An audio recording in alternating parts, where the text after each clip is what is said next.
What is going on, everybody? This is Mac here with Range Day, where every day is range day.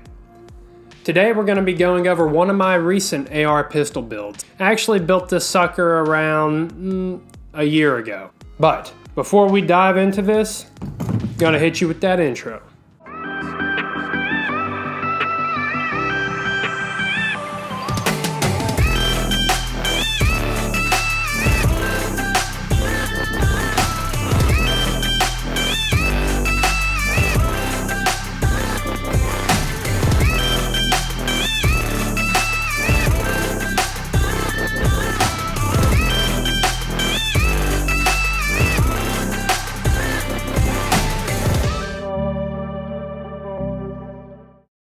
Let's go ahead and get into this. But before we do, I'm going to do that patented Range Day safety check. No mag in the firearm, and the firearm is unloaded. And as always, pointed in a safe direction. So I don't really know how else to go about this, but from going from the main front of the gun all the way to the end. Starting off at the tip, we have a A2 birdcage flash hider. Nothing fancy, but it gets the job done. I've been messing around a little bit with some muzzle brakes and compensators, and it just isn't really my cup of tea. There have been a couple times I've been up next to cover, or I've been up next to a dirty car, let a round fly, and the gas from the comp just went right in my face. I mean, talk about a sandblaster. I may eventually move towards a 3-prong flash hider or something that's suppressor compatible. That way when I finally get towards owning a can, I can just attach that puppy onto the end. Next thing up, going down the gun, we have the Streamlight HLX Pro Tac. So this is the thing I've had the least amount of time on, besides trying it out in my house or trying it out outside at night. I don't have a lot of experience shooting with this light. We've just been cooped up recently inside, and it's hard to get access to someone's property that's going to let you shoot out at night. But for those who have shot at night, you know that there are a bunch of different factors that come into play, like the smoke that comes from the gun. If your light is too bright, or the smoke from your gunpowder doesn't clear out of the way, it could actually create a big white flash in front of your eyes from your light hitting that smoke. Nothing really crazy, but if you have experience with it, it's always good. I've got this HLX hooked up to a Streamlight pressure pad, and I've got it secured with some electrical tape and zip ties, the operator's method of going about it. I even put some extra electrical tape on the end, wrapped around a couple more times in case I ever ding my fingers up, or in case I ever need to secure something down in the field, I have that with me. As for the rail is a Troy Industries quad rail. I guess it's nostalgic, but I really like the way it looks. This is the Troy Industries quad rail with the extended Picatinny section on top. That way, in case I wanted to have something that bridged this gap, it wouldn't be an issue. However, besides lights, pressure pads, or grips, I'm not really going to be putting anything on the front rail. Mounting optics on the upper receiver is what you want to do, as always. So this is an AR pistol. I know for some of you guys that are just getting into building ARs, or just getting into which AR you want to buy or which gun you want, this looks a lot like something that rhymes with Eiffel. But it is not, and saying that word is a bad word, especially when the ATF is listening. But I digress, and the reason I bring that up is this is an angled foregrip. So if you have an AR pistol and you want to keep it an AR pistol and not a short-barreled rifle, you need to have a hand stop or an angled foregrip on the front. According to the ATF, when you throw a vertical foregrip onto your handguard here, it automatically becomes a short-barreled rifle because you need 2 hands to fire it. Listen, I don't make the rules. I only am a law-abiding citizen who abides by those laws. So, angled foregrip. Besides that, I really like it anyways. It's nice. It allows me to get a good C-clamp grip on there and puts my hand right where I want my thumb for my pressure pad for my light. If my hands are getting tired from the C grip, all I can do is just, shoot it like a regular old school grip. I didn't say right. For the barrel is a 10.5 inch Palmetto State Armory barrel. I've not had any accuracy issues with this at all. And besides, for the majority of shooters out there, the gun is way more accurate than the shooter themselves. So I have no problem buying a cheaper barrel that's well made. Palmetto is continuously releasing reliable, quality products out into the market, and we're not the wealthiest channel, and we have no problem testing out the budget gear. Going on down the line, we also have a Palmetto State Armory upper. I don't have any problems with this, and I mean, there's not really much to say about an upper. The gas system is also Palmetto State Armory. I actually purchased a complete 10.5 inch Palmetto upper and just replaced the handguard. So full disclosure, that's what I did on the complete upper for this firearm. Going on down even more, we've got a Spikes, what is this, Spikes Tactical?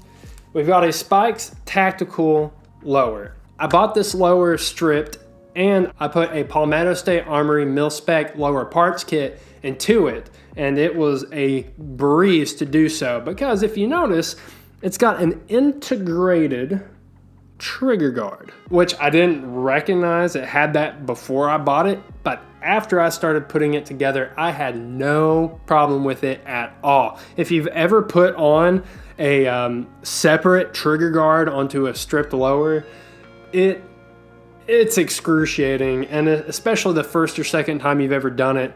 And if you're in an apartment or something like that, you're definitely going to have a noise complaint called on you. If you can afford to get one with an integrated trigger guard, I highly recommend it. It's big, it's spacious, so if you're shooting with gloves, you're not cramped. I know I'm jumping around a little bit, but we're going to get into the bolt carrier grip I have for this AR pistol. This is an exo-coated Fail Zero bolt carrier group, which is a little bit on the expensive end, but I've heard of the reliability of the Fail Zero system, and I really wanted to give it a try. It's flashy, and it's got that nickel boron finish to it, which some do not. It pretty much holds up to its name. I have had a few instances on it jamming on me, but that was because I was really pushing the limits to see what it would do to fail. I wasn't putting any gun lube in it. I was really just letting dirt and sand get in, and it finally jammed up on me. A failure to feed on one of my mags, which also had cheap ammo in it. But for the most part, 99.9% of the time, it feeds without a fail. On the top of the AR pistol, we have the Sig Sauer Romeo 5, which if you haven't seen our video on it, we love it here on the channel. It's affordable, and it's so jam-packed with quality features that there's really no reason you shouldn't have one in your arsenal. It's got a MOTAC system, which lets you set the gun down and the red dot will turn off, and as soon as you pick that gun back up, the red dot will come back on. I actually have not turned this red dot off in a year and a half. It's getting to the point where I want to change the battery out anyways. I know some people like to do that on their birthday each year, even if it has 40,000, 50,000 hours. But if I wanted to go ahead and change out that battery, it won't be an issue because it is side loading. I don't even have to take it off the rail. But love the Romeo 5, cannot say enough good things about it. I know this is kind of cheating, but I did put a battery assist device here by Magpul. It helps you take one more thing out of your manual arms. When you go for a reload, you don't have to come up and hit the bolt catch with your hand. You can just click that bad lever on the other side and send that bolt forward when you put a new mag in. Already said the lower parts kit is Palmetto State Armory. That includes a standard A2 grip, which it is kind of steep. After a long day of running drills, bringing it up to fire from low and high ready, your wrist can get a little sore with this steeper angle, but for the most part, I don't mind it. I probably will be switching out though this grip for a Magpul or a BCM pistol grip because I prefer the flatter angle. For the front sight, we have a standard M16 style triangle front post, which I don't have an issue with. It's a little higher profile than what you can get on some others these days, but when I was building this, I really wanted it because I don't know, I just kind of like the look of it, and it's personal preference at the end of the day. For the backup sights, we have some Magpul flip sights, which, you know, I could have better ones. I could go with the Pro, but these work fine. It's a zeroed in, and I really like how it's spring loaded, so I don't have to fumble around with my fingers when I'm trying to lift it up if I ever need it. But anyways, for the charging handle, we have a Radian Raptor charging handle in flat dark earth. It's sturdy, ambidextrous, and the charging handle latches here really stick out from the charging handle, and it's really easy to just throw your fingers on there and charge it when you need to. This was a expensive little piece, and we have the Law Tactical folding brace adapter because this is a pistol and not a rifle. It is made completely of steel, and the reason I got this is, as you know, for a standard AR-15, when you fire, the buffer actually goes back into this tube. So without this adapter, you wouldn't have a way of folding the brace down. I wanted to get a dependable backpack gun, and that's really what I use this for. So I got this Law Tactical folding brace adapter. So my thoughts on it so far, it is a little heavy, but it is sturdy and nearly indestructible. At first, you kind of have to break in this button. It's a little stiff at first, but once you get used to it, you can come up and grab it to fold it down. The button is pretty small, so if you have little tiny fingers, it might hurt your little nubs a little bit, but you get over it. Folding it down really decreases the overall profile of this firearm, and you can see that it wouldn't be difficult to put in a larger or even normal sized backpack. I have said it is heavy, so after a long day, it gets a little tiring on your shoulders, but if you have a good backpack, that's not an issue. Finally, for the Law Tactical folder, the only issue I've ever had with it was I shot it in the rain, and I waited a little bit to wipe it down with some cleaner. And if you've been listening, I said it is all steel, which it is not stainless steel, so it started to get a couple rust and pock marks on it, but whatever, it's meant to be used, it's meant to be abused, so I scrubbed it down, lubed it up really good, and got it cleaned and protected. The part that makes this a pistol and not a rifle. This is the SBA 4 pistol brace, which I know, it looks a lot like something that rhymes with rock, but it is not, because the ATF is surely watching. This is a pistol brace. It is 5-point adjustable, and you are allowed to legally shoulder it at this point in time. I really keep it pulled out all the way, especially when I have this folded down, because if I had to fold it, unfold it, and extend the stock, that would just be more time that I would need to start getting this ready to rock and roll. But anyways, the buffer tube came with it, and it is a Palmetto State buffer and buffer spring in the buffer tube. As for the paint job, that is something I did myself. I love painting my ARs because it helps protect it from the elements, and it looks cool. Something I did with a couple different colors of spray paint, and some old mesh from a laundry bag, but it turned out quite nicely and I like it. But anyways, folks, that's all I have for you today. Hope you've enjoyed this video. If you like this video, go ahead and hit that like button under the video.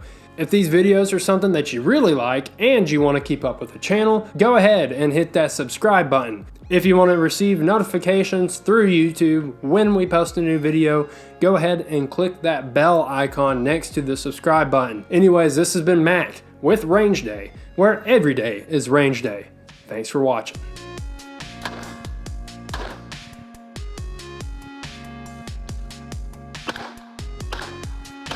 This is my go right here.